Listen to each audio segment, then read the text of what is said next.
नमस्कार, आपण पाहत आहात सह्याद्री न्यूज, आवाज महाराष्ट्राचा।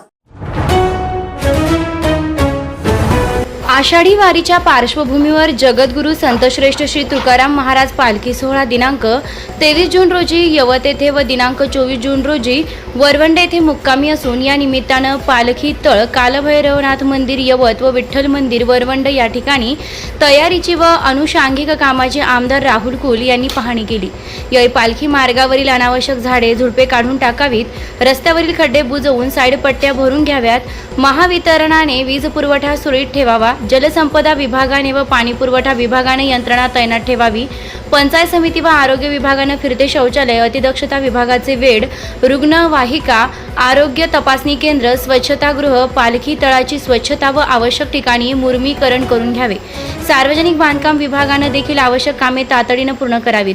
वन विभागाने वृक्षारोपणाचं काम हाती घ्यावं, पथदिव्यांची सोय करत आपत्कालीन कक्ष उभारावा, पोलिसांनी वारीच्या दरम्यान चोरीचे प्रकार घडू नये म्हणून योग्य ती खबरदारी घ्यावी।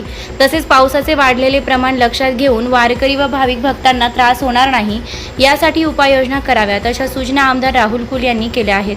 वारीच्या मार्गावरील स्वच्छता, आरोग्य व्यवस्था, रस्त्यांची तयारी, पाणी, वीज, सुरक्षितता आणि वाहतूक व्यवस्थेचा आढावा घेण्यात आला असून दौंड तालुका वारकरी भाविक भक्तांच्या स्वागतासाठी सज्ज असल्याचं आमदार राहुल कुल यांनी सांगितलंय। यावेळी उपविभागीय पोलीस अधिकारी बापूराव दडस, तहसीलदार अरुण शेलार, पोलीस निरीक्षक नारायण देशमुख, सार्वजनिक बांधकाम विभागाचे उपअभियंता हरिश्चंद्र माळशिकारे, मयूर सोनवणे, चेतन शिंदे, गटविकास अधिकारी महेश डोके, तालुका आरोग्य अधिकारी उज्ज्वला जाधव, वनपरिक्षेत्र अधिकारी राहुल काळे, यवतचे सरपंच समीर दोरगे, उपसरपंच सुभाष बापू यादव, बाळासाहेब लाटकर, नाना महाराज दोरगे, इम्रान तांबोळी, गणेश शेळके, वरवंडचे माजी सरपंच गोरख दिवेकर, माजी जिल्हा परिषद सदस्य संजय दिवेकर, बाजार समितीचे संचालक अशोक फरगडे, खरेदी विक्री संघाचे संचालक सचिन सातपुते आदी उपस्थित होते।